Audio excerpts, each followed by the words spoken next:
Amen? Amen. Before ani, atong pangayoon ang iyang tabang pinaagis pagampo, kanimo gamahanan, dalaykon ka nga amahan Dios nga makagagahom. Ikaw ang nagbuhat sa tanang butang, ikaw ang tag-iya sa among kinabuhi. Busa mo kang daygon og pasalamatan ining adlaw karon Ginoo. Ubani kami sa imong balaang espiritu, magadihog sa unahuna og kasing-kasing matudloan sa kamatuoran nga mga butang nga langit nun.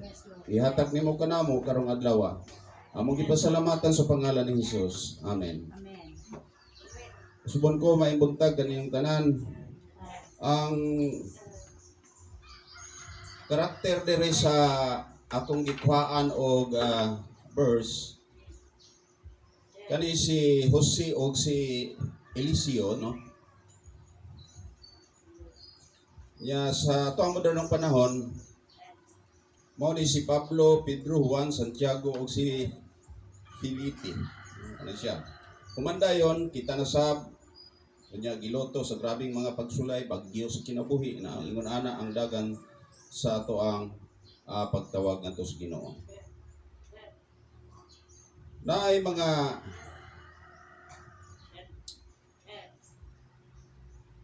doon na tay baruganan mga igsoon sa tinuod nga pag-alagad. Kini bitawng gisgutan dinhi nga deny yourself, no? Deny yourself. Nya ang ikaduha, pick up your cross. O ang ikatulo, follow me. Muna ito ang isgutan karon. So basahon nato ning gisgutan sa Marcos kay mao ni ato ang verse karon. Mo ni ang main verse na to karon, Marcos 8:34-35, miingon si Jesus dinhi. Ingon siya, unya gitawag ni Jesus ang katawhan ug ang iyang mga tinon-an ug ingnan sila bisan kinsa nga buot mahimo nga atong tinon-an. Kinahanglan nga kalimtan niya ang iyang kaugalingon, pas-ano niya ang iyang cross ug mosunod siya kanako. Kay ang buot muluwas sa iyang kaugalingong kinabuhi, mawad-an Hinuon ini. Apan kadtong maghalad sa iyang kinabuhi alang kanako, o sa mayang balita, dili mawad-an ini. Mao ni ang atoang verse nga kuhaan nato og punto mga igsoon. Sa ako nang giingon, ang karakter dinhi mao si Eliseo o si Jose, no? Kanang word nga pag-ingon nga deny yourself mga igsoon, wala na nagpasabot nga walay pili ang atong kinabuhi. Ang punto lang isgutan din nga kinahanglan mauna gyud ang kabubuton sa Dios. Amen. No kanang pag-ingog deny yourself, so dili na imo ang pagbuot, kun dili ang Dios na. Mao na diha ang gikuha punto dinhi sa atong gibasa karon. Kining imbitasyon nga pangayo ni Ginoong Hesukristo kani gitawag og great request, no? Kinahanglan mao ni ang dakong tawag nga dapat tagaan nato og dako nga pagpakabana kay naay gisgotan requires great response, no? Kinahanglan dako nga pagpakabana. Wala ni pinili nga tao kay sa kadto lang interesado. Kung kanang interesado, willing, no? Kanang mga willing nga tao. So kung dili ka willing, ang mosunod diha kang Kristo, walay pinugsanay sa laktod nga pagkaistorya kato lang willing, no? Mo na gisgutan diri. Pero walay pili ang pagtawag ni Ginoong Hesukristo sa mga tao nga gustong mosunod niya. Pero mao na dunay kinahanglan do na kay tulo ka baruganan sa tinuod nga pag-alagad, mao ning deny yourself, no? Kinaano man nga ang atong kaugalingon mga igsoon, ato ning kalimtan, no? Ato ning biyaan. Kay gani ang atong giisgutan dinhi nga si Jose, no? Bisan batan-on pa siya apan tinawag siya sa Dios, no? Tawag siya sa Dios. Mao na diha. So wala na para niya. Kay kung ato ang hinumduman, part ni Jose, wala na para niya. Kay gani ang pagmahal nga to sa iyang amahan nawala man tungod kay bata pa siya, nawala sa iyang pamilya. unya gidaog-daog siya sa ihagibaling mga igsuon. Ang process sa pagtawag ni Jose ni adtong nga time, kung nahibaluan pa lang niya nga ihulog na siya sa balon, di na lang siya musubot guro, no ana? Sa ato ang mga kinabuhi sa diyang kita gitawag sa proseso sa Ginoo, kailangan kanang gitawag og crossing, no, sa English para kanang kinahanglan pugaon ka kung asa taman ang imong pagsunod o pagtuo nga tus Ginoo. Kanabi naman uban nga moana tangan unsa naman ning ako ang pagkahimong Kristohanon hinuon nga sukad nga nag-Christian ko. Grabe naman hinuon nga mapagsulay ni abot sa kong kinabuhi. So ningon ta mo malipay ka dapat, no? Malipay ka dapat kung abot sa atong punto nga ingon ana ang atong kinabuhi like Jose. Kay si Jose sa dihang gitawag siya, daghan kaayong mga naagian sa iyang kinabuhi, iulog siya sa balon, o niya dabdaogon siya ngadto siya mga ison, gibaligya pagit siya. No, ana ang kinabuhi ni Jose atong nga time. Oh, mo na natawag siya og wala na iyaha. Wala na iyaha atong nga panahon. Okay? So sa ato nga time mga igsuon nga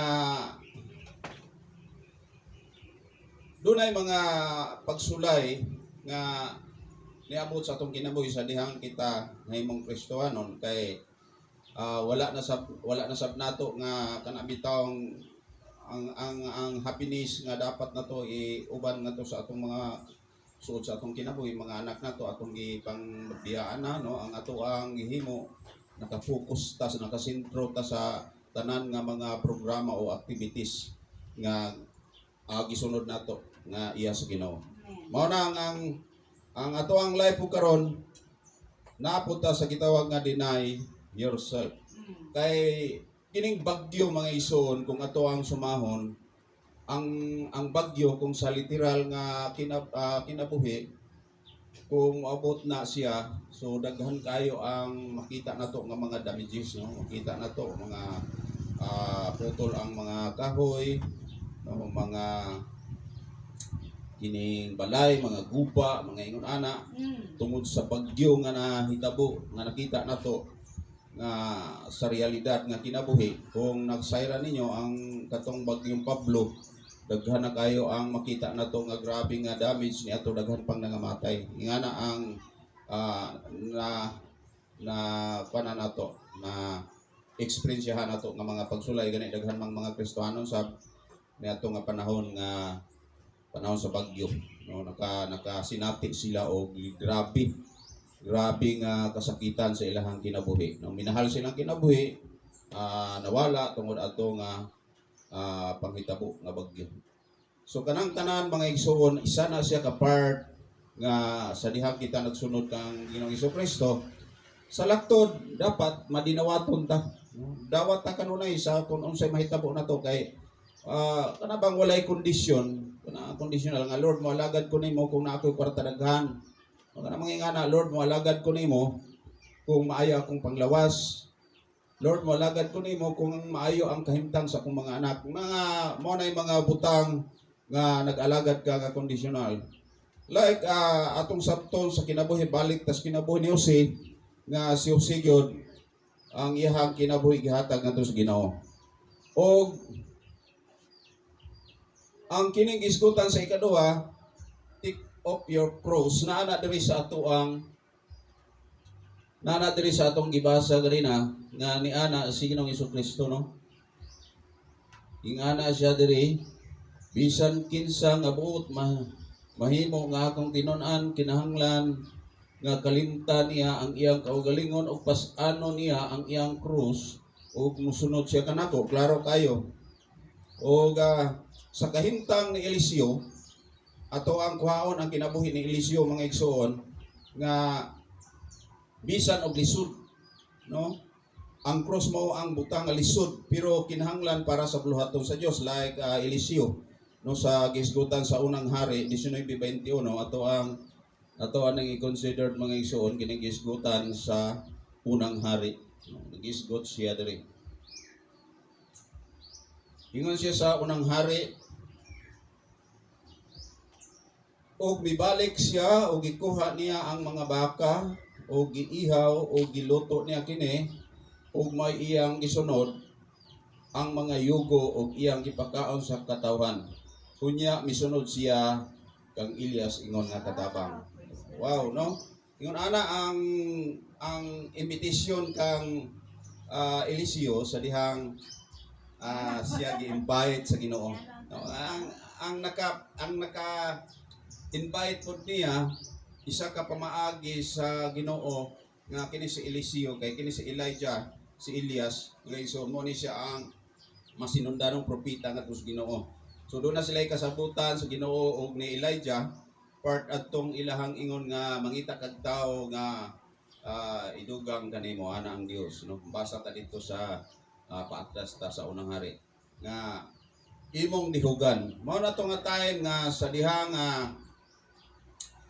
niadto si Elias kang Eliseo, iyahang gibutang ang kuko dito sa iyahang gibali nga liog ni Eliseo, no?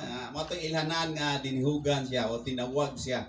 So tungod sa gahom sa balang espiritu si Eliseo ato nga time wala gyoy langan-langan sa diha nga gi-invite siya dito sa Ginoo.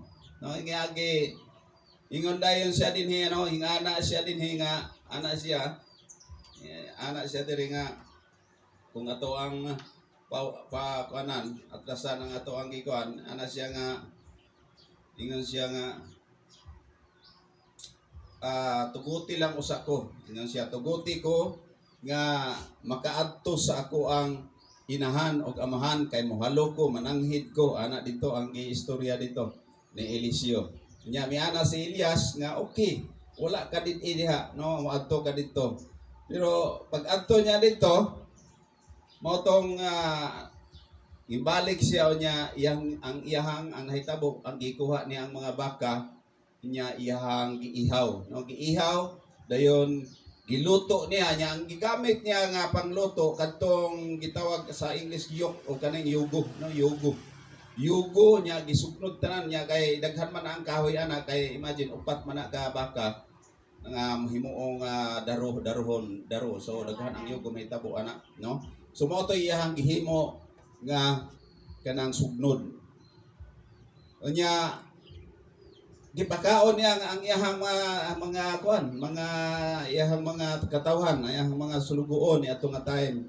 Human adto ang pagtawag nga dinalian, dali ra po siya kayo nga misugot ni atong nga panahon dahil misunod siya, nahimo siyang sulugoon. Matod pa sa giisgutan diri, unya misunod siya kang Elias ingon nga katabang. So nindot kay mga igsoon kay ang makuha na to ani nga sanglitanan mga igsoon nga sa gipakita dinhi sa ato ang gibasa karon nga wala nay balikan no, wala nay balikan kay kung sa pa may balikan nga wala na may say baka no, wala ra man pud say mga daro no, wala nay balikan unya wala nay giskutan wala nay old life gituman niya ang pag-alagad bisan sa panahon nga lisod. Hangtod mahimong dakong nga propeta si Eliseo. No, ingon ana na sama sa ato ang kinabuhi mga igsoon nga sa dihang kita nahimong nagsunod diha kang Kristo kay si Ginoong Hesukristo naman ang ato agibali karon nga gisunod no, mao na may ato ang amo. Mao na may amo nato. So kinahanglan katong mga daan nato nga kinabuhi kanato ato natong biyaan buhian nato mao bitaw hinungdan ngano nga ang ato ang pagkahimong Kristohanon usahay di lisod kay mo motubo tungod kay naa pa ginahawid-hawiran pa nato ang atong kinabuhi nga naandan kani ato mga kinaiya kani ato mga igsoon mo na kung gusto ka street pra kang nahitabo kang Eliseo kailangan ang katong mga daan no, kung pwede na lang ang ato ang katong mga daan atong mga kinabuhi kanato atong biyaan kunya buhian na nato to ibutang nato sa kining kinabuhi nato nga sa unang nato himarkada daghang kay amigo ayon nato buhi na to kuhaon nato nimo siya kunya katong mga imuhang natuan nga mga naatinan nga mahilig kag mga kalingawan wala na to no, biyaan nato wad-o na to no, kung ikumpara po sa ato ang pagka-tao kining mga kinaiya nato nga hiyas katong kung mahilig ka og mga anang pamalikas wala unto biyaan to no, mahilig kag pamalikas unya mahilig kag tirang, no, kaadiyaan na siya. No, like Eliseo. No, anya kung nawili kasi mong mga kabtangan, mga igsoon, nga mas mawala pa ang Ginoo na mawat-an pag time, makuha pa ang times para sa Ginoo hinoon imong nahatag sa kalibutan, wala o nato to. No kanang giskutag deny yourself. No nga dili na kayo nga wala man ko mag-ingon pud mga igsoon nga ato na jong i-reject ang atong sarili nga dili nagita man ning gamot. Wala may daotan na ang ato adang nga mas matuman una ang Dios kaysa ato. Ana lang no, pinaka simple nga pagkuha nato o pagsabot nga to nga basihanan nato kang Eliseo, no, kang Eliseo. So kining gisgutan sa ikatulo nga follow me, mo ni siya ang paglakaw sa tunog ni Hesus nga adlaw-adlaw gyud, no, daily walk o daily obedience, no, ang gisgutan dinhi nga dili ni ingon nga isa lang ka adlaw nagtuman ka ug mawala na. No, diri sa ato ang naisgutan din nga ang uban ani nagpasabot ang gipasabot ni alang nato tungod kay ang kinabuhi nato isip kita nga mga Kristohanon na Domingo lang ka gwapo tan-awon, no. Domingo lang ka murag makita nga naatanan nimo nga matawag ka nga Kristohanon apan sa Lunes up to Saturday kumusta naman. No, mana diha ang ato ang paningkamutan mga igsoon nga kining pag-ubi nato dili lang isa ka adlaw kun dili sa tanang panahon ni siya nga nag-ubi ta ngadto sa ato ang gisunod nga amo. Kung sa isang litanan ni Jose ug ni Eliseo mga igsoon, dili lang no nga sila nagsunod gyud sa isa lang ka adlaw kun dili sa tibok nilang kinabuhi nila nga gisunod nila ang tawag, no. Kay tinawag sila, so sa tibok nilang kinabuhi gisunod yun nila ang Ginoo. Kita usab mao gihapon. No, sa dihang kita tinawag sa Ginoo, ato kon sundon sa tanan ug sa tibok nato nga kinabuhi. Mamanggani hinungdan nga kung naay mga schedule part sa to ang mga activity sa Kristohanong kalihukan, naa kita dito, no, Bible study, devotion, no, naa nya mga convention dito ta, no. Na mga summit dito ta sa ato gibaling mga activities nga iya sa Ginoo ato nang gihatag og panahon. Labaw gid siya. No, dili pasabot nga kanang pag-ingon nga deny yourself o pagpalong ato sa Ginoo, wad-an na lang ginato atong kinabuhi kung dili ang punto diha unahon nato siya. Tagaan nato siya og dako nga oras ang Dios kaysa ato ang gibaling tawhanon nga mga pamaagi. O wala sila musubay sa ilang pagbati, may padayon sila bisan walay klaro ang dalan, no, like Eliseo, no, bisag way klaro sunod siya biyaan niya dito ang iya gibaling daro niya, sunod siya kang Elijah, kang Elias, sunod din siya dito. Mga ingon ana ang nahitabo. Pero abi ninyo mga igsoon, ang tao nga mohatag sa iyang tinuod nga pagsunod dili gayud mapildi. Amen. Makuha mo ana. Like ko no, gikawangan sa pamilya, dungog o kagawasan apan gihatagan siya posisyon, purpose o panalangin nga mas dako pa kay sa iyang giwala, no. Awara nahimo siyang gobernador dito sa Ehipto. Siya ang gitagaan og dakong kagahom nga ug hunaw-naon ang katong iyahang pamilya gibiyaan, pero ang gikambyo sa Ginoo, ang gihatag nga ganti sa Ginoo ingon ato. Kay dili maingon ato si Jose kung wala pa siya tagay og kanang gasa sa pagpanagna, gasa sa pagbasa sa mga damgo. Ang Dios nagbuot ato niya. So tinawag si Jose. So gigasahan siya. So gipanalanginan si Jose. Ang purpose nga si Jose gawas nga tinawag siya, no, nagatuman po siya sa kay kung wala siya nagatuman mga igsoon, yan atong dumtan to si kuan katong nagpabilanggo sa iya kay dako naman siya og posisyon o ranggo natong panahon o magdumot siya ngadto sa iyang mga igsoon ana, pero wala niya nagibuhat tungod kay nagtuman siya sa kung unsay sugo sa Ginoo.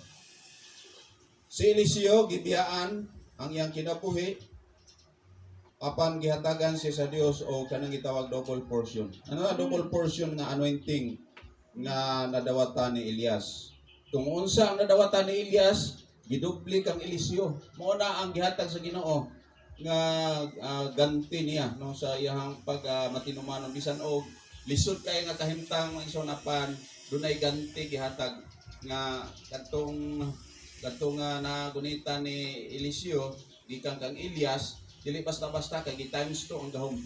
Kanungdong ka sa kasaysayan taas naman ang istorya sa diri sa unang hari nga sa diha nga gikuha si Elias sa hangin sakay atong karwahe mga igsoon. Nakita gyud ni Eliseo.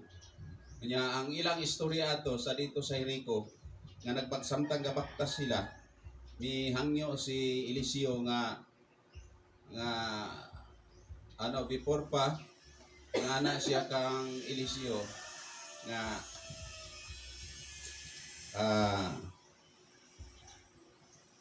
kung makita ko nimo siya dito, kung makita ko nimo nga i-rapture ko sa Ginoo, mawala ko sa imong kinabuhi na siya. Kung sa may mahitabo nimo, kung sa may imong buhaton nga na siya nga dili pwede buhi ka, buhi atong Dios, kailangan mag-uban ta hangtod sa hangtod. So kung mahitabo na, ingon siya, kung mahitabo na nga kuhaon ka, so mangayo ko sa imo ha og nakoy pangayoon sa imo dupli no nga ang imong nahawiran nga anointing i-times 2. So nahitabo to sa diha nga ilahang kondisyon nakita gid niya si Elijah sa dihang gibayaw siya, ikuha siya sa Ginoo. So gidupli katong nahawiran niya nga sa ato na tuwalya o kining mga singalan na gihapak niya dito sa dagat, napikas ang dagat na pula. So nakatabok niya, nakita sa tanang mga propita ni ato nga time 50 ka 50 ka mga propita nakita ang gahom ni Eliseo nga naay gahom si Eliseo nga pikason ang tubig. No, grabe. Ingon ato ang nakuha ni Eliseo nga gihatag nga gahom o ganti nga niya sa iyang pagka masinundanon ngadto sa Ginoo. Ingon ana ang atong makuha karon nga puntos dinhi mga igsoon no nga kang Eliseo o kang Jose. So unsa may makuha nato ani nga lison mga igsoon, wala joy alagad sa Ginoo nga mibiya nga wala gibalusan sa Dios sa mas dako. Amen. Kaya kung ibiyaan nato ang atong pamilya mga igsoon, gamay lang na alang sa Ginoo kung ikumpara sa ganting atong madawat, everlasting life nga nagatagana. Nga papuyon ta niya dito sa iyang gi-promise nga kuan sa balay sa iyang amahan. No, daghang kay mga promise mo ginatong hinumduman mga igsoon nga dili kapildihan alang nato sa dihang kita bibiya nga to sa tong mga minahal sa kinabuhi. Kay imagine ha nga ana si Ginoong Hesukristo nga kinsa katong naigugma labaw kay naigugma siyang anak labaw kay kanako dili takos kanako. So ang ato ang pagigugma nga to sa ato ang mga kaigsuonan o ato abang anak o mga parenti unsa ba labaw kang Jesus Christ dili katakos niya. So biyaan nato ng tanan no bisan na masakitan ka. Kay dapat pugon ka no. Di man na dili ka og sa ato pang usa ka igsuon ni Pastor Makmak nga dili ka matawag epektibo nga alagad sa Dios kung dili ka sulayon. So sulayon sa gyud ka no ang usa ka nga tamang kanang pugon kag maayo sa Ginoo kung asa dapit taman ang imong pagka matinumanon ngadto niya. Kaya atong uluhan din mga igsoon kung balikan nato nag-isgot gyud ni siya. Ingon siya rin nga great request no requires great response. Dakong tawag sa Dios, dako nga pagkabana mao na ang ato karon nga gipagkaban-an nato kining pagtawag sa Dios alang nato. Great request ang pagpalo ni Jesus mo na diha ang dapat no kanang pagsunod ngadto kang Ginoong Hesukristo kanang dako nga tawag ngadto sa Ginoo. Great response mao na ni ang gitawag nga sacrificial, faithful, committed o obedience ang gisgotan diri. Sama ni Jose og ni Eliseo ang tao nga muhatag sa tanan para sa Dios makadawat og kinabuhi nga puno sa panalangin og purpose. Diri lang mangison, salamat sa Ginoo. Isa tong mudugang pagpamit sa ato karon nga gibasa.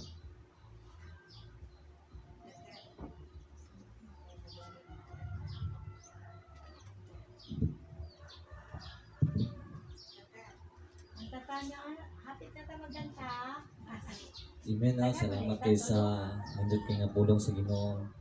Gitala sa atong iyang ubos nga lagad, Pastor Nelson. Mag-share po ko ba na kaning life ni Jose Manuel ni Jose. Si Jose atong maging nakita nga grabe gid niya murag bagyo gid iyang kinabuhi bago siya nahimong gibless sa Ginoo, di ba? Diyan nato makita nga o wala pa to si Jose niya nasabtan sa primero niya siguro basulo niya ang Ginoo, no?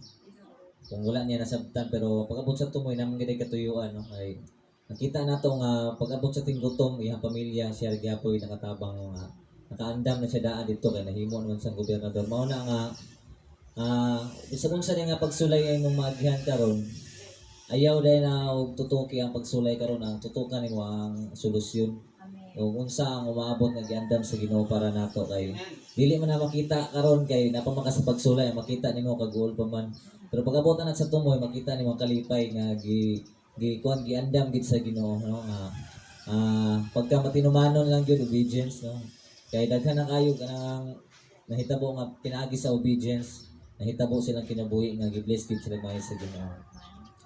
Sa kinabuhi pod sa sino nga gibuyan gid niya tanan, no? Iyahang sacrifice niya ang tanan kay naman po yung mga butang nga kanang kinahanglan nga naagi kay buhian para makahawid ka sa Ginoo. Kay kung gahawid gyapon ka sa imong karang kinabuhi, di man ka makahawid sa Ginoo. Mao na nga buhian imo imong daan para sa Ginoo na ka mohawid. Kay like example naman ato ang kita. Naghawid ka tanan karon og kabalaka. Giitsahan ka kabalaka, gigapos nimo ang kabalaka karon sa imong kinabuhi.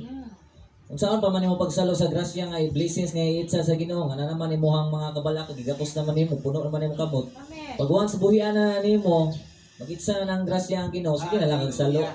Mao na nga kinahanglan jud nimo angay nimong buhian para makahawid ka sa Ginoo.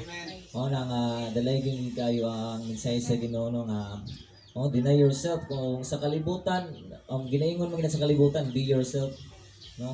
Pero sa ang Ginoo nag-advise kitong Ginoo deny yourself, no? Kalimtin imong daan nga kinabuhi kay once nagsunod na kasaya ang imong kinabuhi sa una ug karon mamahimalahi gyud, no? Daghan gyud makausaban kay dili naman pagkalibutan nimo ting mga panglangit naman o kana lang ako ma-share dalay ko lang buhi nga this. Praise God. Close it in prayer. Wala na. I-closing lang kayo. Ito ang puso sa pag-ampo ng isaon. Dalay ko ng mga amahan, Diyos nga magkagagahom, pinaagi sa mga anak sa Kristo, ug sa imong palang Espiritu kami nagpasalamat sa mga pulong kay mga ipapati ka namo Ginoo. Nga katong mga pulong nga magpabilin sa mong kinabuhi, nga amo nang idinay amo ang kagalingon Ginoo, pasano na mo ang cross, o musunod kami kanimo. Salamat sa imo ang gipahimangno kanamo nga amo nang sa likway ang tanan nga naa karon sa kalibutan nga ang gihawiran Ginoo ug mosunod mi nimo. Before ana mga pangitabo sa mong kinabuhi Ginoo, mga imi sa imong dakong tabang pinagi sa imong gahom paglig-on sa mong una-una, na imo kami lig-onon nga makasunod sa tanan nga mga advices nga among nabasa. Yes, Lord. Tudloy kami sa mga butang maayo, tinagong mga pulong Ginoo o sa imuhang balang espiritu, mo'y magadihog ka na mo anointing Ginoo. Nga katong tanan mapadapat sa among kinabuhi Ginoo, masunod namo tanan ang imuhang sugo like Jose, like Eliseo, Elijah. Salamat niya tong tanan Ginoo, nga katong tanan makahatag og kusog, pagtuo, pag-alagad nganha kanimo. Pangalan ni Hesus.